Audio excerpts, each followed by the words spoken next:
Good morning students. ಕಳೆದ ಅವಧಿಯಲ್ಲಿ ಭಾರತದ ರಾಷ್ಟ್ರೀಯ ಚಳುವಳಿಯ ಎರಡನೇ ಹಂತವಾಗಿ ಮತ್ತು ರಾಷ್ಟ್ರೀಯ ಚಳುವಳಿಯ ನಾಯಕತ್ವದ ಬದಲಾವಣೆಯ ಒಂದು ವಿಚಾರದ ಬಗ್ಗೆ ಕೂಡ ನಾವು ಚರ್ಚೆಯನ್ನು ಮಾಡ್ತಿದ್ದೋ.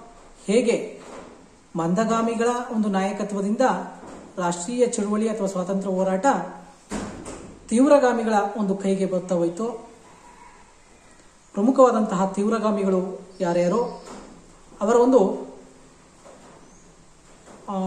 ಸ್ವಾತಂತ್ರ್ಯವನ್ನು ಪಡ್ಕೊಳ್ಳಿಕ್ಕೆ ಅಥವಾ ರಾಷ್ಟ್ರೀಯ ಚಳುವಳಿಯ ಹೋರಾಟವನ್ನು ಮಾಡಲಿಕ್ಕೆ ಅವರು ಅನುಸರಿಸಿದಂತಹ ವಿಧಾನಗಳು ಏನೇನು ಮತ್ತೆ ತೀವ್ರಗಾಮಿಗಳ ಬೇಡಿಕೆಗಳು ಏನೇನು ಅನ್ನೋದ್ರ ಬಗ್ಗೆ ನಾವು ಚರ್ಚೆಯನ್ನು ಮಾಡ್ತಾ ಹೋದೋ. ಮಂದಗಾಮಿಗಳು ಬ್ರಿಟನ್ ಸಾಮ್ರಾಜ್ಯದ ಒಂದು ಅಡಿಯಲ್ಲಿ ಸ್ವರಾಜ್ಯವನ್ನು ಸ್ಥಾಪನೆಯನ್ನು ಮಾಡಿದ್ರೆ ತೀವ್ರಗಾಮಿಗಳು ಏನು ಹೇಳ್ತಾರೆ ಅಂದರೆ, ಇಲ್ಲ, ಸಂಪೂರ್ಣವಾಗಿ ಪೂರ್ಣ ಸ್ವರಾಜ್ಯದ ಒಂದು ಬೇಡಿಕೆಯನ್ನು ಅವರು ಇಡ್ತಾ ಹೋಗ್ತಾರೆ, ಪೂರ್ಣ ಬಹಿಷ್ಕಾರವನ್ನು ಇಡ್ತಾ ಹೋಗ್ತಾರೆ. ಏನು ಮಂದಗಾಮಿಗಳು ಕೇವಲ ಉತ್ಪನ್ನಗಳನ್ನು ಬಹಿಷ್ಕಾರ ಮಾಡ್ತಿದ್ರು, ಆದರೆ ತೀವ್ರಗಾಮಿಗಳು ಏನು ಮಾಡ್ತಾರೆ, ಪೂರ್ಣ ಬಹಿಷ್ಕಾರವನ್ನು ಹೊರಡಿಸಿ ಅವರ ಉತ್ಪನ್ನಗಳು, ಅವರ ಬಿರುದುಗಳು, ಅವರ ಒಂದು ಸಂಘ ಸಂಸ್ಥೆಗಳು, ಹಾಗೆ ಅವರ ಒಂದು ಶಾಲಾ ಕಾಲೇಜುಗಳು ಸಂಪೂರ್ಣವಾಗಿ ಬ್ರಿಟಿಷರನ್ನ ಅಥವಾ ವಿದೇಶಿಯರನ್ನ ಬಹಿಷ್ಕಾರವನ್ನ ಮಾಡುವಂಥದ್ದು. ಇನ್ನು ಸ್ವದೇಶಿ ಚಳುವಳಿಯನ್ನು ಆರಂಭಿಸ್ತಾ ಹೋಗ್ತಾರೆ. ಹಾಗೆ ರಾಷ್ಟ್ರೀಯ ಶಿಕ್ಷಣ ಕೂಡ ಮಾತೃಭಾಷೆಯಲ್ಲಿ ಇರಬೇಕು ಅನ್ನೋದು ಅವರ ಪ್ರಮುಖ ವಾದ ಆಗಿರೋದನ್ನ ನಾವು ನೋಡ್ತಾ ಹೋಗ್ಬೋದು. ಮತ್ತೆ ಹಿಂದೂಗಳನ್ನು ಒಗ್ಗಡಿಸ್ಲಿಕ್ಕೆ, ಅವರಲ್ಲಿ ಒಂದೇ ಅನ್ನೋ ಒಂದು ಭಾವನೆಯನ್ನ ಮೂಡಿಸ್ಲಿಕ್ಕೆ ಪುನರುತ್ಥಾನದ ಒಂದು ಮಾರ್ಗಕ್ಕೆ ಅವರು ಅಂಟುಕೊಳ್ತಾ ಹೋಗ್ತಾರೆ. ಏನು ಈ ಹಿಂದೆ ಭಾರತ ಯಾವ ರೀತಿಯಾದಂತಹ ಒಂದು ಇತಿಹಾಸವನ್ನು ಹೊಂದಿತ್ತು, ಯಾವ ರೀತಿಯಾದಂತಹ ಒಂದು ಸಂಸ್ಕೃತಿಯನ್ನು ಹೊಂದಿತ್ತು, ಮತ್ತೆ ಜನರ ಒಂದು ಸಂಪ್ರದಾಯಗಳು ಏನು ಅನ್ನೋದ್ರ ಬಗ್ಗೆ ಮತ್ತೆ ಅರಿವನ್ನು ಮೂಡಿಸುವಂತಹ ಒಂದು ಪ್ರಯತ್ನವನ್ನ ಅವರು ಮಾಡೋದನ್ನ ನಾವು ನೋಡ್ತಾ ಹೋಗ್ಬೋದು. ಹಾಗಾದ್ರೆ ವಿದ್ಯಾರ್ಥಿಗಳೇ, ಭಾರತದ ರಾಷ್ಟ್ರೀಯ ಚಳುವಳಿಯಲ್ಲಿ ಈ ಒಂದು ತೀವ್ರಗಾಮಿಗಳು ಅಧಿಕಾರಕ್ಕೆ ಬರಲಿಕ್ಕೆ ಆದಂತಹ ಅವಕಾಶಗಳು ಏನೇನು, ಯಾವ ರೀತಿಯಾದಂತಹ ಒಂದು ಪರಿಸ್ಥಿತಿ ಅವರನ್ನ ರಾಜಕೀಯ ಹೋರಾಟದ ನಾಯಕತ್ವವನ್ನು ತೀವ್ರಗಾಮಿಗಳು ಪಡ್ಕೊಳ್ಳಿಕ್ಕೆ ಕಾರಣ ಆಯ್ತಾ ಹೋಯ್ತು, ಆ ಒಂದು ವೇದಿಕೆ ಏನೇನು ಅನ್ನೋದ್ರ ಬಗ್ಗೆ ನಾವು ಈ ಒಂದು ಅವಧಿಯಲ್ಲಿ ಚರ್ಚೆಯನ್ನ ಮಾಡ್ತಾ ಹೋಗೋಣ. ಬಹಳ ಸುಲಭವಾದಂತಹ ಒಂದು ವಿಚಾರಗಳು. ಹೇಗೆ ತೀವ್ರಗಾಮಿಗಳು ಈ ಒಂದು ಅಧಿಕಾರವನ್ನ ಪಡ್ಕೊಳ್ತಾ ಹೋದ್ರು, ಅಧಿಕಾರ ಅನ್ನೋದಕ್ಕಿಂತ ನಾಯಕತ್ವವನ್ನ ಪಡ್ಕೊಳ್ತಾ ಹೋದ್ರು ಅನ್ನೋದ್ರ ಬಗ್ಗೆ ನಾವು ಚರ್ಚೆಯನ್ನ ಮಾಡ್ತಾ ಹೋಗೋಣ. ಅದರಲ್ಲಿ ಮೊದಲನೇದೇ ಬರೋದು, ನೀವು ಕೂಡ ಅದನ್ನ ಆಲ್ರೆಡಿ ಅವಲೋಕನವನ್ನ ಮಾಡ್ಕೊಂಡಿರ್ತೀರ, ಮಂದಗಾಮಿಗಳ ನೀತಿ. ಅವರು ಅನುಸರಿಸುತ್ತಿದ್ದಂತಹ ನೀತಿ ಏನಿದೆ ಅದು ತೀವ್ರಗಾಮಿಗಳು ಏಳಿಗೆಗೆ ಬರಲಿಕ್ಕೆ ಕಾರಣ ಆಗ್ತಾ ಹೋಗುತ್ತೆ.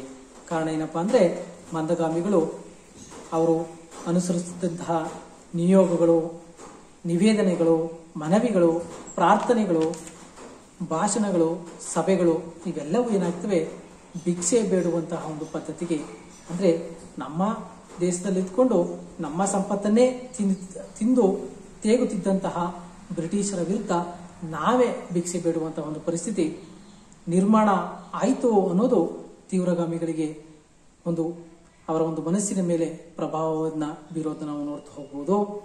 ಅದು ಆ ಒಂದು ನೀತಿಗಳು ಏನಾಗುತ್ತೆ, ತೀವ್ರಗಾಮಿಗಳಿಗೆ ಇಷ್ಟ ಆಗೋದಿಲ್ಲ. ಆ ಒಂದು ವಿಧಾನಗಳ ಮೂಲಕ ಅವರು ಏನನ್ನೂ ಸಾಧಿಸಲಿಕ್ಕೆ ಸಾಧ್ಯ ಆಗೋದಿಲ್ಲ. ಅಂದ್ರೆ ಮಂದಗಾಮಿಗಳು ಆ ಒಂದು ಬೇಡಿಕೆಯನ್ನ, ಮನವಿಗಳನ್ನ, ಪ್ರಾರ್ಥನೆಗಳನ್ನ ಮಾಡೋದ್ರ ಮುಖಾಂತರ ಅವರು ದೇಶಕ್ಕೆ ಬೇಕಾದಂತಹ, ಜನತೆಗೆ ಅಗತ್ಯವಾದಂತಹ ಸಾಧನೆ ಏನೂ ಕೂಡ ಮಾಡಲಿಕ್ಕೆ ಅದು ಆಗೋದಿಲ್ಲ. ಹೀಗಾಗಿ ಅವರು ತಮ್ಮ ಸೌಮ್ಯ ನೀತಿಯಿಂದಲೇ ರಾಷ್ಟ್ರೀಯ ಚಳುವಳಿಯಿಂದ ದೂರ ಆಗೋದನ್ನ ನಾವು ನೋಡ್ತಾ ಹೋಗ್ಬೋದು.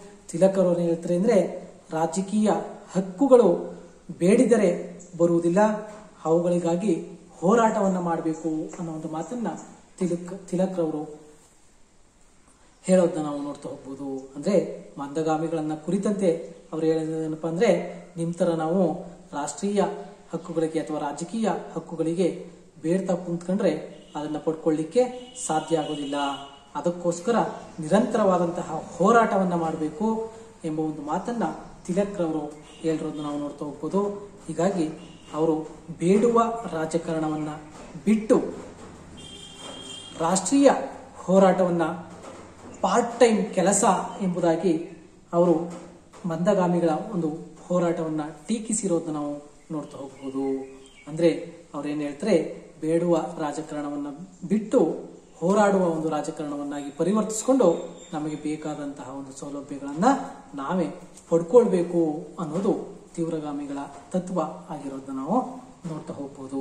ಹೀಗಾಗಿ ಮಂದಗಾಮಿಗಳು ಅನುಸರಿಸಿದಂತಹ ಭಿಕ್ಷೆ ಬೇಡುವ ಒಂದು ಪದ್ಧತಿ ಏನಿದೆ ಅದನ್ನ ಅವರು ಪಾರ್ಟ್ ಟೈಮ್ ಜಾಬ್ ಅಂದ್ರೆ ಮಂದಗಾಮಿಗಳು ಅವರು ಸಂಪೂರ್ಣವಾಗಿ ರಾಷ್ಟ್ರೀಯ ಚಳುವಳಿಯಲ್ಲಿ ತೊಡಗಿಕೊಂಡಿರೋದಿಲ್ಲ. ಅವರು ಆ ಒಂದು ಚಳುವಳಿಯನ್ನ ಪಾರ್ಟ್ ಟೈಮ್ ಕೆಲಸವನ್ನಾಗಿ ಮಾಡಿಕೊಂಡಿದ್ದಾರೆ ಎಂಬುದಾಗಿ ಟೀಕಿಸೋದನ್ನ ನಾವು ಇಲ್ಲಿ ನೋಡ್ತಾ ಹೋಗ್ಬೋದು. ಹೀಗಾಗಿ ಅವರ ಒಂದು ನೀತಿಯನ್ನ ಸಂಪೂರ್ಣವಾಗಿ ಬದಲಿಸ್ಕೊಳ್ಬೇಕು, ಇಲ್ಲ ಅಂದ್ರೆ ತೀವ್ರಗಾಮಿಗಳಿಗೆ ಅವಕಾಶವನ್ನ ಕಲ್ಪಿಸಿಕೊಡ್ಬೇಕು ಅನ್ನೋ ನಿಟ್ಟಿನಲ್ಲಿ ಹೋರಾಟವನ್ನ ಮಾಡಲಿಕ್ಕೆ ತೀವ್ರಗಾಮಿಗಳು ಅವರು ಸನ್ನದ್ಧರಾಗಿರೋದನ್ನ ನಾವು ನೋಡ್ತಾ ಹೋಗ್ಬೋದು. ಹೀಗಾಗಿ ಮಂದಗಾಮಿಗಳು ತಮ್ಮ ನೀತಿಗಳಿಂದ ಅವರು ಮೂಲೆ ಗುಂಪಾಗ್ತಾ ಹೋಗ್ತಾರೆ. ಆ ಒಂದು ಜಾಗಕ್ಕೆ, ಆ ಒಂದು ನಾಯಕತ್ವದ ಜಾಗಕ್ಕೆ ತೀವ್ರಗಾಮಿಗಳು ಬರುವುದನ್ನು ನಾವು ನೋಡ್ತಾ ಹೋಗ್ಬೋದು. ಇನ್ನು ಎರಡನೇದಾಗಿ 1892ರಲ್ಲಿ ಜಾರಿಗೆ ಬಂದಂತಹ ಇಂಡಿಯನ್ ಕೌನ್ಸಿಲ್ ಆಕ್ಟ್ ಏನಿದೆ ಅದು ಸೌಮ್ಯವಾದಿಗಳನ್ನ ಮತ್ತೆ ತೀವ್ರಗಾಮಿಗಳನ್ನ ತೃಪ್ತಿಪಡಿಸಲಿಲ್ಲ. ಅಂದ್ರೆ ಏನು ಭಾರತದ ಪರವಾಗಿ ಕಾಯ್ದೆಗಳನ್ನ ಜಾರಿಗೊಳಿಸಿ ಸಂವಿಧಾನಬದ್ಧವಾಗಿ ಭಾರತೀಯರನ್ನ ತೃಪ್ತಿಗೊಳಿಸಬೇಕು ಅನ್ನೋ ಒಂದು ಬ್ರಿಟಿಷರ ಭಾವನೆ ಏನಿರುತ್ತೆ, ಆ ಒಂದು ನಿಟ್ಟಿನಲ್ಲಿ 1892ರಲ್ಲಿ ಇಂಡಿಯನ್ ಕೌನ್ಸಿಲ್ ಆಕ್ಟ್ ಅನ್ನ ಜಾರಿಗೊಳಿಸ್ತಾ ಹೋಗ್ತಾರೆ. ಆ ಆಕ್ಟ್ ನ ಮುಖ್ಯಾಂಶಗಳು ಅಥವಾ ಅದರ ಒಂದು ಅಂಶಗಳು ಭಾರತೀಯರಿಗೆ ಇಷ್ಟ ಆಗೋದಿಲ್ಲ. ಇನ್ನು ಮೂರನೇದಾಗಿ ನೋಡೋದಾದ್ರೆ ಆರ್ಥಿಕ ಶೋಷಣೆ. ಬ್ರಿಟಿಷರ ಆರ್ಥಿಕ ಶೋಷಣಾ ನೀತಿ ಭಾರತೀಯರನ್ನ ಕೆರಳಿಸ್ತಾ ಹೋಗುತ್ತೆ. ಅವರ ಒಂದು ಶೋಷಣೆಯಿಂದ ಸಂಪತ್ತಿನ ಪಲಾಯನ, ಕೈಗಾರಿಕೆಗಳ ನಾಶ, ಬಡತನ, ನಿರುದ್ಯೋಗ, ಅತಿಯಾದಂತಹ ವಿದ್ಯಾವಂತರ ಅತೃಪ್ತಿ ಮತ್ತೆ ಅಸಮಾಧಾನ ಹೆಚ್ಚಾಗೋದನ್ನು ನಾವು ನೋಡ್ತಾ ಹೋಗ್ಬೋದು. ಹೇಗೆ ಬ್ರಿಟಿಷರು ವ್ಯಾಪಾರದ ಉದ್ದೇಶವನ್ನ ಬಂದು ಅನಂತರ ರಾಜಕೀಯವಾಗಿ ಪ್ರವೇಶವನ್ನು ಮಾಡಿ ಇಡೀ ಭಾರತವನ್ನ ತಮ್ಮ ಅಧೀನದಲ್ಲಿ ಇಟ್ಕೊಳ್ತಾರೆ, ಆವಾಗ ಅವ್ರೇನ್ ಮಾಡ್ತಾರೆ, ಭಾರತದ ಒಂದು ಸಂಪತ್ತನ್ನ ಲೂಟಿಯನ್ನ ಮಾಡುವಂತಹ ಒಂದು ಪ್ರಮೇಯಕ್ಕೆ ಮುಂದಾಗ್ತಾರೆ. ಯಾವ ಯಾವ ಹಂತಗಳಲ್ಲಿ ಭಾರತದ ಸಂಪತ್ತನ್ನ ಲೂಟಿಯನ್ನ ಮಾಡಬಹುದು, ಯಾವ ಯಾವ ಮಾರ್ಗಗಳನ್ನ ಅನುಸರಿಸಬಹುದು, ಎಲ್ಲಾ ಮಾರ್ಗಗಳನ್ನ ಅನುಸರಿಸಿ ಅವ್ರೇನ್ ಮಾಡ್ತಾರೆ, ಭಾರತದ ಸಂಪತ್ತನ್ನ ಲೂಟಿಯನ್ನ ಮಾಡೋದು ನಾವು ನೋಡ್ತಾ ಹೋಗ್ಬೋದು. ಹೀಗಾಗಿ ದಾದಾಬಾಯಿ ನವರೋಜಿ ಅವರು ಹೇಗೆ ಎಳೆ ಎಳೆಯಾಗಿ ಭಾರತದ ಒಂದು ಸಂಪತ್ತು ಬ್ರಿಟನ್ ಖಜಾನೆಯನ್ನ ಸೇರ್ತಾ ಹೋಯಿತು ಅನ್ನೋದ್ರ ಬಗ್ಗೆ ಅವರು ವಿವರವಾಗಿ ಸಾಕ್ಷ್ಯಾಧಾರಗಳ ಒಂದು ಸಮೇತ, ಅಂಕಿಅಂಶಗಳ ಸಮೇತ ಭಾರತೀಯರ ಕಣ್ಣ ಮುಂದೆ ಇಡ್ತಾ ಹೋಗ್ತಾರೆ. ಅವಾಗ ಏನಾಗುತ್ತೆ, ತೀವ್ರಗಾಮಿಗಳು ಕೆರಳೋದನ್ನ ನಾವು ನೋಡ್ತಾ ಹೋಗ್ಬೋದು. ನಾವು ಇನ್ನೂ ಕೂಡ ಅವರಲ್ಲಿ ಭಿಕ್ಷೆ ಬೇಡ್ತಾ ಕೂತ್ಕೊಂಡ್ರೆ ನಮಗೆ ಸ್ವಾತಂತ್ರ್ಯನೂ ಕೂಡ ಸಿಗೋದಿಲ್ಲ, ಉಳಿದಂತಹ ಸಂಪತ್ತು ಕೂಡ ಬ್ರಿಟನ್ನ ಪಾಲಾಗುತ್ತೆ ಅನ್ನೋ ಒಂದು ಭಾವನೆ ತೀವ್ರಗಾಮಿಗಳಲ್ಲಿ ಬೆಳೀತಾ ಹೋಗುತ್ತೆ. ಜನರು ಕೂಡ ಅದಕ್ಕೆ ಪ್ರೇರೇಪಣೆಯನ್ನ ನೀಡೋದನ್ನ ನಾವು ನೋಡ್ತಾ ಹೋಗ್ಬೋದು. ಈ ನಿಟ್ಟಿನಲ್ಲಿ ಏನಾಗುತ್ತೆ, ಕೈಗಾರಿಕೆಗಳ ಅವನತಿ ಕೂಡ ಆಗ್ತಾ ಹೋಗುತ್ತೆ. ಇದೆಲ್ಲವನ್ನ ಗಮನಿಸಿದಂತಹ ತೀವ್ರಗಾಮಿಗಳು ಮಂದಗಾಮಿಗಳನ್ನ ಬದಿಗೊತ್ತಿ ಅವರು ಅಲ್ಲಿನ ಒಂದು ಸ್ಥಾನವನ್ನ ಅಲಂಕರಿಸೋದನ್ನ ನಾವು ನೋಡ್ತಾ ಹೋಗ್ಬೋದು. ಇನ್ನು ನಾಲ್ಕನೇದಾಗಿ ಪ್ಲೇಗ್ ನೀತಿ. ನಾನೀಗ ಆಲ್ರೆಡಿ ಹೇಳಿದೆ, 1896-97ರ ಸಂದರ್ಭದಲ್ಲಿ ಒಂದು ಕಡೆ ಪ್ಲೇಗ್ ನೀತಿಯಿಂದಾಗಿ ಅಥವಾ ಪ್ಲೇಗ್ನಿಂದಾಗಿ ಜನರು ಸಾಯ್ತಾ ಇದ್ರೆ, ಮತ್ತೊಂದು ಕಡೆ ಏನಾಗಿರುತ್ತೆ, ಬ್ರಿಟನ್ ರಾಣಿಯ ವಜ್ರ ಮಹೋತ್ಸವ ನಡೀತಾ ಹೋಗುತ್ತೆ. ಒಂದು ಕಡೆ ಕ್ಷಾಮ ತಲೆದೂರಿರುತ್ತೆ. 1872-72ರಲ್ಲಿ ಆ ಒಂದು ವಜ್ರ ಮಹೋತ್ಸವ ನಡೆಯುವಂಥದ್ದು. ಆ ನಂತರ 1896-97ರಲ್ಲಿ ಪ್ಲೇಗ್ ಭಾರತವನ್ನ ಅಟ್ಯಾಕ್ ಮಾಡುತ್ತೆ. ಸುಮಾರು 70,000 ಚದರ ಮೈಲಿ ವ್ಯಾಪಿಸಿದಂತಹ ಈ ಒಂದು ಪ್ಲೇಗ್ 2 ಕೋಟಿ ಜನರನ್ನ ಬಲಿಗೆ ತೆಗೆದುಕೊಳ್ಳೋದನ್ನು ನಾವು ನೋಡ್ತಾ ಹೋಗ್ಬೋದು. 1896-97ರಲ್ಲಿ ಬಂದಂತಹ ಪ್ಲೇಗ್ ಸುಮಾರು 70,000 ಚದರ ಮೈಲಿ ವಿಸ್ತೀರ್ಣದ ಭೂಪ್ರದೇಶದ ಸುಮಾರು 2 ಕೋಟಿ ಜನರನ್ನ ಅದು ಬಲಿಯನ್ನು ತೆಗೆದುಕೊಳ್ಳುತ್ತೆ. ಅದರ ಬೆನ್ನ ಹಿಂದೆ ಬಂದಂತಹ ಪ್ಲೇಗ್ ಮಾರಿ ಬಾಂಬೆ ಪ್ರಾಂತ್ಯದಲ್ಲಿ ಲಕ್ಷಾಂತರ ಮಂದಿಯನ್ನ ಬಲಿ ತೆಗೆದುಕೊಳ್ಳೋದನ್ನು ನಾವು ನೋಡ್ತಾ ಹೋಗ್ಬೋದು. ಇದಕ್ಕೆ ಸರ್ಕಾರ ಯಾವುದೇ ರೀತಿಯಾದಂತಹ ಕ್ರಮಗಳನ್ನು ಕೈಗೊಳ್ಳೋದಿಲ್ಲ. ಆ ಒಂದು ಪ್ಲೇಗನ್ನ ತಡೆಯೋದ್ರಲ್ಲಾಗಿರ್ಬೋದು ಅಥವಾ ಜನರಿಗೆ ಆ ಒಂದು ಶುಶ್ರೂಷೆಯನ್ನ ಅಂದರೆ ಆರೋಗ್ಯದ ಒಂದು ಖರ್ಚು ವೆಚ್ಚಗಳನ್ನು ಮಾಡೋದಾಗಿರ್ಬೋದು, ಕಾರ್ಯಕ್ರಮಗಳನ್ನು ಹಮ್ಮಿಕೊಳ್ಳೋದಾಗಿರ್ಬೋದು, ಹಾಗೆ ಜನರನ್ನು ಒಂದು ಕಡೆಯಿಂದ ಬೇರೆ ಕಡೆಗೆ ರವಾನಿಸುವಂಥದ್ದು ಯಾವುದೇ ರೀತಿಯಾದಂತಹ ಜನಹಿತವಾದಂತಹ ಕಾರ್ಯಗಳನ್ನು ಸರ್ಕಾರ ಕೈಗೊಳ್ಳೋದಿಲ್ಲ. ಕೇವಲ ಮೂಕ ಪ್ರೇಕ್ಷಕನಂತೆ ಅದು ಇರೋದನ್ನು ನಾವು ನೋಡ್ತಾ ಹೋಗ್ಬೋದು.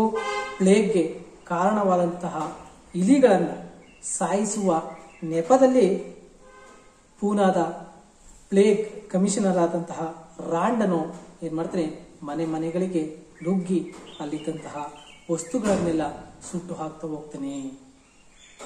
ಅಂದ್ರೆ ಇಲ್ಲಿ ಇಲಿಗಳನ್ನ ಸುಡಬೇಕು, ಅವುಗಳನ್ನ ಹಿಡಿದಾಕ್ಬೇಕು. ಆದ್ರೆ ಇಲ್ಲಿ ಇವನು ರಾಂಡೆ ಮಾಡೋದೇನಪ್ಪಾ ಅಂತಂದ್ರೆ ಪೂನಾದಲ್ಲಿದ್ದಂತಹ ಜನರ ಮನೆಗಳನ್ನೇ, ಅವರ ಒಂದು ಸಂಪತ್ತನ್ನೇ ಲೂಟಿಯನ್ನ ಮಾಡ್ತಾ ಅವುಗಳನ್ನು ಸುಟ್ಟು ಹಾಕೋದನ್ನ ನಾವು ನೋಡ್ತಾ ಹೋಗ್ಬೋದು. ಇದಕ್ಕೆ ಇತಿಹಾಸಕಾರರಾದಂತಹ ಡಾಕ್ಟರ್ ರಾಮ್ ಗೋಪಾಲ್ ರವರು ಒಂದು ಮಾತನ್ನ ಹೇಳ್ತಾರೆ, ಗೆದ್ದವರು ಸೋತವರ ಮನೆ ಸಂಪತ್ತನ್ನ ದೋಚಿ ಓಡಿ ಹೋಗುವಂತಹ ಒಂದು ಪರಿಸ್ಥಿತಿ ಅಲ್ಲಿ ರಾಂಡನು ಮಾಡಿದಂತಹ ಒಂದು ಕೆಲಸಕ್ಕೆ ಉದಾಹರಣೆಯನ್ನ ನೋಡ್ತಾ ಹೋಗ್ಬೋದು. ಅಂದ್ರೆ ಈ ಹಿಂದೆ ಯುದ್ಧಗಳು ಸಂಭವಿಸಿದಾಗ ಏನ್ ಮಾಡ್ತಿದ್ರು, ಗೆದ್ದವರು ಆ ಒಂದು ಸಂಪತ್ತನ್ನ ಲೂಟಿಯನ್ನ ಮಾಡ್ಕೊಂಡು ಹೋಗ್ತಿದ್ರು. ಅದೇ ರೀತಿ ಕೂಡ ಈ ಒಂದು ರಾಂಡ್ನ ವರ್ತನೆ ಇರೋದನ್ನ ನಾವು ನೋಡ್ತಾ ಹೋಗ್ಬೋದು. ಮನೆ ವಸ್ತುಗಳನ್ನೆಲ್ಲ ಅವನು ಸುಟ್ಟು ಹಾಕುವಂತಹ ಒಂದು ಪ್ರಮೇಯಕ್ಕೆ ಮುಂದಾಗೋದನ್ನು ನಾವು ನೋಡ್ತಾ ಹೋಗ್ಬೋದು. ಜನರಿಗೆ ಒಂದು ರೀತಿಯಲ್ಲಿ ರಾಂಡ್ನ ಉದ್ದಟತನ ಪ್ಲೇಗ್ ಮಾದರಿಯೇ ರೂಪದಲ್ಲಿ ಇರೋದನ್ನ ನಾವು ನೋಡ್ತಾ ಹೋಗ್ಬೋದು. ಈಗ ಆಲ್ರೆಡಿ ಜನ ಏನ್ ಮಾಡ್ತಿದ್ದಾರೆ, ಪ್ಲೇಗ್ನಿಂದ ಮರಣವನ್ನು ಅಪ್ತಿದ್ದಾರೆ. ಮತ್ತೊಂದು ಕಡೆ ಈ ಒಂದು ಕಮಿಷನರ್ ಆದಂತಹ ರಾಂಡ್ ಅನುಸರಿಸಿದಂತಹ ನೀತಿ ಕೂಡ ಪ್ಲೇಗ್ ಮಾದರಿಯ ಒಂದು ರೀತಿಯಲ್ಲಿ ಜನರಿಗೆ ಕಾಡುವಂಥದ್ದು ನಾವು ನೋಡ್ತಾ ಹೋಗ್ಬೋದು. ಇದು ಜನರಿಗೆ 2 ಪೆಟ್ಟುಗಳಾಗೋದು. ಒಂದು ಕಡೆ ಪ್ಲೇಗ್, ಮತ್ತೊಂದು ಕಡೆ ರಾಂಡ್. ಈ ರೀತಿಯಾದಂತಹ 2 ನೋವುಗಳನ್ನ ಜನರು ಅನುಭವಿಸುವಂತಹ ಒಂದು ಪರಿಸ್ಥಿತಿ ಅಲ್ಲಿ ನಿರ್ಮಾಣ ಆಗ್ತಾ ಹೋಗುತ್ತೆ. ಜನರಿಗೆ ಹೇಗನ್ಸುತ್ತೆ ಅಂದ್ರೆ ಆ ಒಂದು ಸಂದರ್ಭ, ಅಯ್ಯೋ ನಮ್ಗೆ ರಾಂಡ್ಗಿಂತ ಪ್ಲೇಗೆ ಎಷ್ಟೋ ವಾಸಿಯಾಗಿತ್ತು ಅನ್ನೋ ಒಂದು ಅಭಿಪ್ರಾಯ ಆ ಒಂದು ಸಂದರ್ಭದಲ್ಲಿ ಜನರಲ್ಲಿ ಬರೋದನ್ನು ನಾವು ನೋಡ್ತಾ ಹೋಗ್ಬೋದು. ಪ್ಲೇಗ್ನಿಂದ ನಿರ್ಗತಿಕರಾದಂಥವರಿಗೆ ಯಾವುದೇ ಬೇರೆಯಾದಂತಹ ಒಂದು ಪರಿಹಾರ ಕಾರ್ಯಗಳನ್ನ ಸರ್ಕಾರ ಕೈಗೊಳ್ಳೋದಿಲ್ಲ. ಕೊನೆಗೆ ರಾಂಡ್ನಿಂದಾದಂತಹ ಗತಿ, ಆ ಒಂದು ರಾಂಡ್ಗೆ ಯಾವ ರೀತಿಯಾದಂತಹ ಒಂದು ಗತಿ ಅಂದ್ರೆ ಈ ರೀತಿಯಾದಂತಹ ಒಂದು ಕಾರ್ಯವನ್ನ ಮಾಡಿದಂತಹ ರಾಂಡನಿಗೆ ಚಾಪೇಕರ್ ಸಹೋದರರು ಗುಂಡಿಟ್ಟು ಅವನನ್ನ ಕೊಲ್ತಾ ಹೋಗ್ತಾರೆ. ಅಂದ್ರೆ ಆ ಒಂದು ರಾಂಡ್ ಅದಕ್ಕೆ ಪರಿಹಾರವನ್ನ ಮಾಡೋ ಬದಲು ಅವನು ಇರುವಂತಹ ಸಂಪತ್ತನ್ನೆಲ್ಲ, ವಸ್ತುಗಳನ್ನೆಲ್ಲ ಸುಟ್ಟು ಹಾಕುವಂತಹ ಒಂದು ಕೆಲಸವನ್ನ ಮಾಡ್ತಾ ಹೋಗ್ತಾನೆ. ಕೊನೆಗೆ ಚಾಪೇಕರ್ ಸಹೋದರರು ಅವರು ಭಾರತದ ಒಂದು ಸ್ವಾತಂತ್ರ್ಯ ಹೋರಾಟದಲ್ಲಿ ತಮ್ಮದೇ ಆದಂತಹ ಒಂದು ಪಾತ್ರವನ್ನು ಗುರುತಿಸಿಕೊಂಡಂತವರು. ಅವರು ಈ ಒಂದು ರಾಂಡ್ನನ್ನ ಗುಂಡಿಟ್ಟು ಕೊಂತಾರೆ. ಕೊನೆಗೆ ಆ ಒಂದು ಸಾಮ ಮತ್ತೆ ಪ್ಲೇಗ್ಗೆ ತತ್ತರಿಸುವುದಂತಹ ಭಾರತಕ್ಕೆ ಯಾವುದೇ ರೀತಿಯಾದಂತಹ ಪರಿಹಾರವನ್ನ ಕೊಡೋದಿಲ್ಲ. ನಾನು ಹೇಳಿದ ಹಾಗೆ ಒಂದು ಕಡೆ ಈ ರೀತಿ ಸಾಯ್ತಾ ಇದ್ರೆ ಜನ, ಮತ್ತೊಂದು ಕಡೆ ರಾಣಿಯ ವಜ್ರ ಮಹೋತ್ಸವ ಕಾರ್ಯ ಕೂಡ ಅದ್ದೂರಿಯಾಗಿ ಆಚರಣೆಯನ್ನ ಮಾಡಿದ್ದು ಭಾರತೀಯರ ಒಂದು ಕಿಚ್ಚನ್ನ ಹಚ್ಚುವಂತಹ ಒಂದು ಕಾರ್ಯ ಇದಾಗೋದನ್ನು ನಾವು ನೋಡ್ತಾ ಹೋಗ್ಬೋದು. ಇದನ್ನ ತಿಲಕ್ ರವರು ತಮ್ಮ ಮರಾಠ ಪತ್ರಿಕೆಯಲ್ಲಿ ವಿರೋಧಿಸಿದಾಗ, ಟೀಕಿಸಿದಾಗ ಆ ಒಂದು ಪತ್ರಿಕೆಯನ್ನ 18 ತಿಂಗಳು ಕಾಲ ಅದನ್ನ ರದ್ದು ಮಾಡ್ತಾರೆ. ಮತ್ತೆ ತಿಲಕರನ್ನು ಕೂಡ ಜೈಲಿಗೆ ಹಾಕೋದನ್ನ ನಾವು ನೋಡ್ತಾ ಹೋಗ್ಬೋದು. ಇದು ತೀವ್ರಗಾಮಿಗಳ ಏಳಿಗೆಗೆ ಪ್ರಮುಖವಾದಂತಹ ಒಂದು ಕಾರಣ ಅಂತ ನಾವು ಹೇಳ್ತಾ ಹೋಗ್ಬೋದು. ಅರ್ಥ ಆಗ್ತಿದೆಯಲ್ವ ವಿದ್ಯಾರ್ಥಿಗಳೇ? ಆ ಒಂದು ಪ್ಲೇಗ್ನಿಂದ ಆದಂತಹ ಪರಿಣಾಮ ಏನು, ಮತ್ತೆ ಅಲ್ಲಿ ಪ್ಲೇಗ್ ಕಮಿಷನರ್ ಆದಂತಹ ರಾಂಡ್ನ ವರ್ತನೆ ಏನಾಗಿತ್ತು, ಅದರಿಂದ ಬೇಸತ್ತಂತಹ ಜನ ಹೇಗೆ ಆ ಒಂದು ಹೋರಾಟಕ್ಕೆ ಇಳಿತಾ ಹೋದ್ರು, ಅದು ಹೇಗೆ ತೀವ್ರಗಾಮಿಗಳಿಗೆ ದಾರಿಯನ್ನ ಮಾಡಿಕೊಡ್ತು. ಅರ್ಥ ಆಯ್ತಲ್ವಾ? ತಿಲಕ್ರವರ ಒಂದು ಪತ್ರಿಕೆ ಇದರಿಂದ ಹೆಸರನ್ನು ಪಡ್ಕೊಳ್ತಾ ಹೋಗುತ್ತೆ, ಪ್ರಸಿದ್ಧಿಯನ್ನು ಪಡ್ಕೊಳ್ತಾ ಹೋಗುತ್ತೆ. ಹಾಗಾಗಿ ತಿಲಕ್ ರವರು ಜನನಾಯಕರಾಗಿ ಹೊರಹೊಮ್ಮೋದನ್ನ ನಾವು ನೋಡ್ತಾ ಹೋಗ್ಬೋದು. ಇನ್ನು 5ನೇದಾಗಿ ಸುಧಾರಕರ ಸ್ಫೂರ್ತಿ. 19ನೇ ಶತಮಾನದ ಸಾಮಾಜಿಕ ಮತ್ತು ಧಾರ್ಮಿಕ ಸುಧಾರಣಾ ಚಳುವಳಿಗಳು ಭಾರತೀಯರನ್ನ ಎಚ್ಚರಿಸ್ತಾ ಹೋಗ್ತವೆ. ಬ್ರಹ್ಮ ಸಮಾಜ, ಆರ್ಯ ಸಮಾಜ, ಹಾಗೆ ಪ್ರಾರ್ಥನಾ ಸಮಾಜ, ರಾಮಕೃಷ್ಣ ಮಿಷನ್, ಥಿಯೋಸಫಿಕಲ್ ಸೊಸೈಟಿಗಳು ಏನ್ ಮಾಡ್ತವೆ, ಭಾರತೀಯ ಸಂಸ್ಕೃತಿಯನ್ನ ಪುನರುಜ್ಜೀವನಗೊಳಿಸ್ತಾ ಹೋಗ್ತವೆ. ರಾಜಕೀಯ ಸ್ವಾತಂತ್ರ್ಯವು ರಾಷ್ಟ್ರದ ಉಸಿರು, ಅದನ್ನು ಹಿಂದೂ ಧರ್ಮವೊಂದೇ ಈಡೇರಿಸಬಲ್ಲದು ಎಂಬುದಾಗಿ ಅರವಿಂದ್ ಘೋಷ್ ಅವರು ಹೇಳೋದನ್ನು ನಾವು ನೋಡ್ತಾ ಹೋಗ್ಬೋದು. ಅವರು ಲ್ಯಾಂಪ್ಟರ್ ಹೋಲ್ಡ್ ಎಂಬ ಒಂದು ಕೃತಿಯಲ್ಲಿ ಬ್ರಿಟಿಷ್ ಆಳ್ವಿಕೆಗಿಂತ ಫ್ರಾನ್ಸ್ನ ಭಯಂಕರವಾದಂತಹ ಗಣರಾಜ್ಯ ವ್ಯವಸ್ಥೆಯೇ ಮೇಲೆಂದು ಅವರು ವಾದಿಸ್ತಾ ಹೋಗ್ತಾರೆ. ಯಾಕಂದರೆ ಈ ಒಂದು ಸಂದರ್ಭದ ಅವಧಿಯಲ್ಲಿ ಏನು 1896-97ರ ಒಂದು ಅವಧಿಯಲ್ಲಿ ಫ್ರಾನ್ಸ್ನಲ್ಲಿ ಭಯಾನಕ ಆಳ್ವಿಕೆ ಸ್ಥಾಪನೆಯಾಗಿರುತ್ತೆ.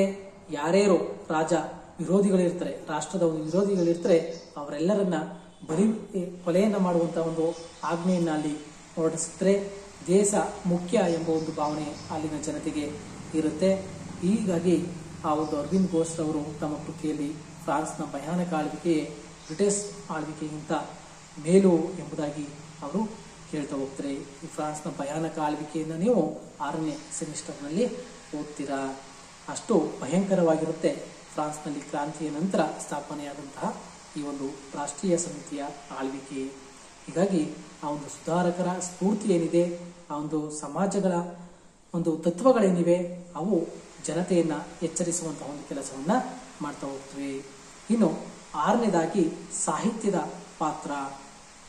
ಬಂಗಾಳಿ ಭಾಷೆಯಲ್ಲಿ ಬರೆದಂತಹ ಸಾಹಿತ್ಯ ಯುವಕರಲ್ಲಿ ಸ್ವಾತಂತ್ರ್ಯ ಹೋರಾಟದ ಒಂದು ಕಿಚ್ಚನ್ನ, ಅದರ ಒಂದು ಪ್ರಜ್ಞೆಯನ್ನ ಉದ್ದೀಪನಗೊಳಿಸೋದನ್ನ ನಾವು ನೋಡ್ತಾ ಹೋಗ್ಬೋದು. ಅದರಲ್ಲೇ ಒಂದೇ ಮಾತರಂ ಏನಿದೆ, ಅದು ಯುವಕರಲ್ಲಿ ಸ್ವಾತಂತ್ರ್ಯದ ಹೋರಾಟದ ಕಿಚ್ಚನ್ನ ಸೃಷ್ಟಿ ಮಾಡ್ತಾ ಹೋಗುತ್ತೆ. ಆ ಒಂದು ಬೆಂಕಿಯ ಅಲೆ ಇಡೀ ಭಾರತವನ್ನ ಆವರಿಸಿಕೊಳ್ಳುವಂತಹ ಒಂದು ಪರಿಸ್ಥಿತಿ ಅಂದು ನಿರ್ಮಾಣ ಆಗೋದನ್ನ ನಾವು ನೋಡ್ತಾ ಹೋಗ್ಬೋದು. ಇನ್ನು 7ನೇದಾಗಿ ಉಗ್ರಗಾಮಿಗಳ ಚಟುವಟಿಕೆಗಳು. ತೀವ್ರಗಾಮಿಗಾಲಕ್ಕೆ ಭಾರತದಲ್ಲಿ ಉಗ್ರಗಾಮಿ ಚಟುವಟಿಕೆಗಳು ಆರಂಭಗೊಳ್ಳುವುದನ್ನು ನಾವು ನೋಡ್ತಾ ಹೋಗ್ಬೋದು. ವಿ.ಡಿ. ಸಾವರ್ಕರ್ ಅವರು ಅಭಿನವ ಭಾರತ ಮತ್ತೆ ಲಂಡನ್ನಿನ ಹೋಮ್ ರೂಲ್ ಚಳುವಳಿ, ಹಾಗೆ ಲಾಲಾ ಹರಿದಯಾಳ್ ರವರ ಗದ್ದರ್ ಪಕ್ಷ ಮತ್ತೆ ಯುಗಾಂತರ ಪತ್ರಿಕೆಗಳು ತೀವ್ರಗಾಮಿಗಳ ಮೇಲೆ ಪ್ರಭಾವವನ್ನ ಬೀಳ್ತಾ ಹೋಗ್ತವೆ. ಸಾವರ್ಕರ್ ಮ್ಯಾಜಿನಿ ಚರಿತ್ರೆಯನ್ನ ಬರೆದು ಕರಪತ್ರವನ್ನ ಅಂತ ಹೋಗ್ತಾರೆ. ಯಾರು ಗೊತ್ತಾ ಮ್ಯಾಜಿನಿ? ಇವನು ಇಟಲಿಯ ಏಕೀಕರಣವನ್ನು ಸಾಧಿಸಿದಂತಹ ಮಹಾನ್ ನಾಯಕ. ಇವನು ತನ್ನ ಲೇಖನಿಯನ್ನೇ ಖಡ್ಗಕ್ಕಿಂತ ಲೇಖನಿ ಹರಿತ ಅನ್ನೋ ಒಂದು ಮಾತನ್ನ ಇಟಲಿ ಜನತೆಗೆ ಕೊಟ್ಟಂತವನು. ತನ್ನ ಸಾಹಿತ್ಯದಿಂದ, ತನ್ನ ಗ್ರಂಥದಿಂದ ಮತ್ತೆ ತನ್ನ ಲೇಖನಿಗಳಿಂದ ಇಟಲಿ ಏಕೀಕರಣವನ್ನು ಸಾಧಿಸಿದಂತಹ ಮಹಾನ್ ನಾಯಕ.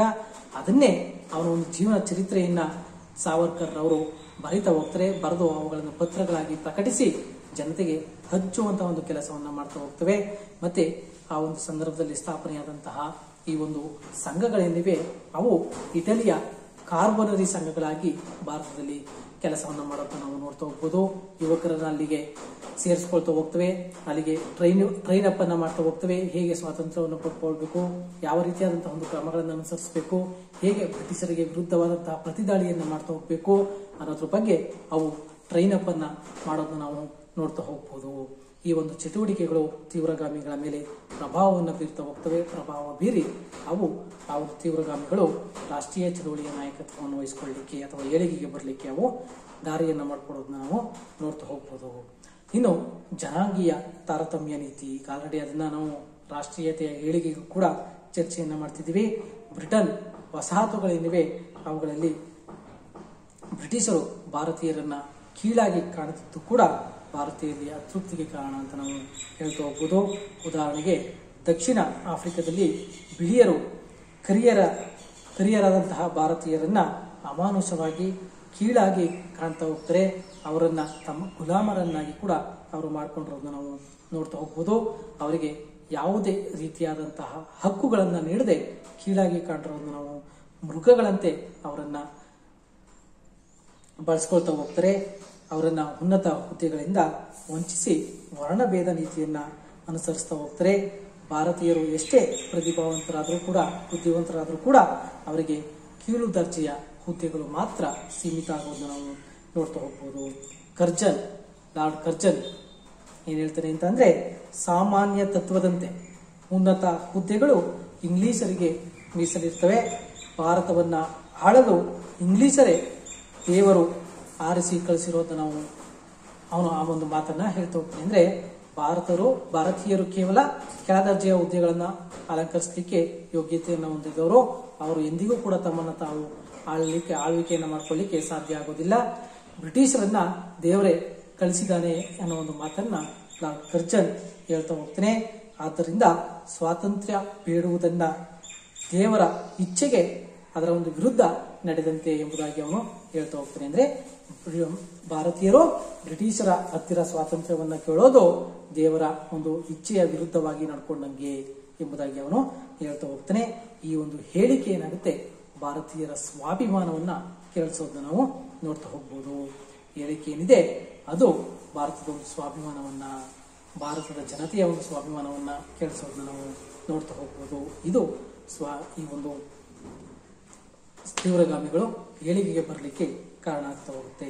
ಇನ್ನು ಆಲ್ರೆಡಿ ಹೇಳಿದಾಗೆ ಸಮಕಾಲೀನ ವಿದೇಶಿ ಘಟನೆಗಳ ಪ್ರಭಾವ, ಇಟಲಿ ಜರ್ಮನಿಗಳ ಏಕೀಕರಣ ಇರ್ಬೋದು, ಯುರೋಪ್ನ ಘಟನೆಗಳಾಗಿರ್ಬೋದು, ವಿಚಾರಗಳಾಗಿರ್ಬೋದು, ಫ್ರಾನ್ಸ್ನ ಮಹಾಕ್ರಾಂತಿ ಭಾರತೀಯರ ಮೇಲೆ ಹೆಚ್ಚಿನ ಒಂದು ಪರಿಣಾಮವನ್ನು ಬೀರ್ತಾ ಹೋಗುತ್ತೆ. ಚೀನಾದ ಬಾಕ್ಸರ್ ದಂಗೆ, ಸ್ವಾತಂತ್ರ್ಯ ಹೋರಾಟ ಅಂದ್ರೆ ಯಾಕಂದ್ರೆ 19ನೇ ಶತಮಾನದ ಕೊನೆಗಾಲ ಮತ್ತು 20ನೇ ಶತಮಾನದ ಪ್ರಾರಂಭದಲ್ಲಿ ಚೀನಾದಲ್ಲೂ ಕೂಡ ಬಾಕ್ಸರ್ ದಂಗೆ ನಡೀತಾ ಹೋಗುತ್ತೆ. ಅಲ್ಲಿ ಜೊತೆಗೆ ಐರಿಸ್ ಪ್ರಾಂತ್ಯಗಳ ಒಂದು ಹೋರಾಟ ಇರ್ಬೋದು, ರಷ್ಯಾದ ಒಂದು ಹೋರಾಟ ಇರ್ಬೋದು, ದಕ್ಷಿಣ ಆಫ್ರಿಕಾದ ಬೋಯರ್ಸ್ ಯುದ್ಧಗಳಿರ್ಬೋದು, ಹೀಗೆ ಜಪಾನ್ ರಷ್ಯಾವನ್ನ ಸೋಲಿಸಿದ್ದಾಗಿರ್ಬೋದು. ಯಾಕಂದ್ರೆ ಜಪಾನ್ ಒಂದು ಪುಟ್ಟ ರಾಷ್ಟ್ರ, ಆದರೆ ರಷ್ಯಾ ಇಡೀ ಯುರೋಪ್ನಲ್ಲಿ ವಿಸ್ತರಣೆಯಾದಂತಹ ಒಂದು ರಾಷ್ಟ್ರ, ದೊಡ್ಡದಾದಂತಹ ರಾಷ್ಟ್ರ. ಆ ರಾಷ್ಟ್ರವನ್ನೇ ಜಪಾನ್ ಸೋಲಿಸುತ್ತೆ.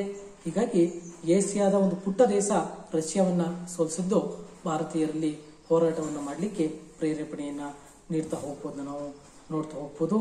ಜಪಾನ್ ರಷ್ಯಾವನ್ನ ಸೋಲಿಸ್ತು ಎನ್ನುವುದಾದ್ರೆ ಭಾರತ ಬ್ರಿಟನ್ ಅನ್ನ ಸೋಲಿಸುವುದರಲ್ಲಿ ಅನುಮಾನವೇ ಇಲ್ಲ. ಹಾಗಾಗಿ ನಾವು ಜಪಾನ್ನ ಜೊತೆಗೂಡಿ ಇಂಗ್ಲೆಂಡ್ ಅನ್ನ ಕಟ್ಟಿ ಹಾಕಿ ಸಮುದ್ರಕ್ಕೆ ಎಸಿಬಹುದು ಎಂಬುದಾಗಿ ಕರಾಚಿಯಲ್ಲಿ ಒಂದು ಪತ್ರಿಕೆ ವರದಿಯನ್ನ ಮಾಡ್ತಾ ಹೋಗುತ್ತೆ. ಇವೆಲ್ಲವೂ ತೀವ್ರಗಾಮಿಗಳ ಏಳಿಗೆಗೆ ಕಾರಣ ಆಗೋದು ನಾವು ನೋಡ್ತಾ ಹೋಗ್ಬೋದು. ಇನ್ನು ಲಾರ್ಡ್ ಕರ್ಜನ್ನ ಪ್ರತಿಗಾಮಿ ನೀತಿ. ಆಲ್ರೆಡಿ ಪ್ರತಿಗಾಮಿಯಾದಂತಹ ಲಾರ್ಡ್ ಕರ್ಜನ್ ಸಾಮ್ರಾಜ್ಯಶಾಹಿ ಮತ್ತೆ ದುರಹಂಕಾರಿ. ಅವನಿಗೆ ಭಾರತೀಯರ ಬಗ್ಗೆ ಯಾವುದೇ ರೀತಿಯಾದಂತಹ ಒಳ್ಳೆಯ ಅಭಿಪ್ರಾಯಗಳು ಇರೋದಿಲ್ಲ, ಸಹನೆ ಇರೋದಿಲ್ಲ. ಅವನು ಜಾರಿಗೆ ತಂದಂತಹ ಅಧಿಕೃತ ರಹಸ್ಯಗಳ ಕಾಯ್ದೆ, ಕಲ್ಕತ್ತಾ ಕಾರ್ಪೊರೇಷನ್ ಕಾಯ್ದೆ, ಭಾರತ ವಿಶ್ವವಿದ್ಯಾನಿಲಯಗಳ ಕಾಯ್ದೆ, ಪತ್ರಿಕಾ ಸ್ವಾತಂತ್ರ್ಯ ನಿರ್ಬಂಧ ಕಾಯ್ದೆ, ಇವು ಮತ್ತೆ ಬಂಗಾಳದ ವಿಭಜನೆ ಏನಿದೆ ಅವೆಲ್ಲ ಭಾರತೀಯನ್ನ ಕೆರಳಿಸುವಂತಹ ಒಂದು ಕೆಲಸವನ್ನ ಲಾರ್ಡ್ ಕರ್ಜನ್ ಮಾಡೋದು ನಾವು ನೋಡ್ತಾ ಹೋಗ್ಬೋದು. ಕಾರ್ಪೊರೇಷನ್ ಕಾಯ್ದೆಯನ್ನ ಜಾರಿಗೊಳಿಸಿ ನಗರಸಭೆ ಸದಸ್ಯರ ಸಂಖ್ಯೆಯನ್ನ 75ರಿಂದ 50ಕ್ಕೆ ಇಳಿಸ್ತಾ ಹೋಗ್ತಾನೆ. ಬಹುಮುಖ್ಯವಾದಂತಹ ಸ್ಥಾನಗಳನ್ನ ತನ್ನ ಅಧಿಕಾರಿ ವರ್ಗದವರಿಗೆ ಮಾತ್ರ ನೀಡ್ತಾ ಹೋಗ್ತಾನೆ. ಇನ್ನು ವಿಶ್ವವಿದ್ಯಾನಿಲಯದ ಕಾಯ್ದೆಯನ್ನು ಜಾರಿಗೊಳಿಸಿ ಉಪಕುಲಪತಿ, ರಿಜಿಸ್ಟರ್, ಸಿಂಡಿಕೇಟ್, ಅಕಾಡೆಮಿಕ್ ಕೌನ್ಸಿಲ್ ಹುದ್ದೆಗಳನ್ನ ಐರೋಪ್ಯರಿಗೆ ಮೀಸಲಿಡ್ತಾ ಹೋಗ್ತಾನೆ. ಮತ್ತೆ ದ್ವಿತೀಯ ದರ್ಜೆಯ ಹಾಗೂ ಕಾನೂನು ಕಾಲೇಜುಗಳನ್ನ ಮುಚ್ಚಲು ಅವನು ಆದೇಶವನ್ನ ಮಾಡ್ತಾ ಹೋಗ್ತಾನೆ. ಕಾನೂನು ಕಾಲೇಜುಗಳು ಸ್ಥಾಪನೆಯಾದ್ರೆ ಅಲ್ಲಿ ಪಾಠವನ್ನು ಕೇಳಿದಂತಹ ಭಾರತೀಯರು ಏನ್ ಮಾಡ್ತಾರೆ, ಬ್ರಿಟನ್ನರ ವಿರುದ್ಧ ತಿರುಗಿ ಬೀಳ್ತಾರೆ ಅನ್ನೋದು ಅವನ ಒಂದು ಮನೋಭಾವನೆಯಾಗಿರುತ್ತೆ.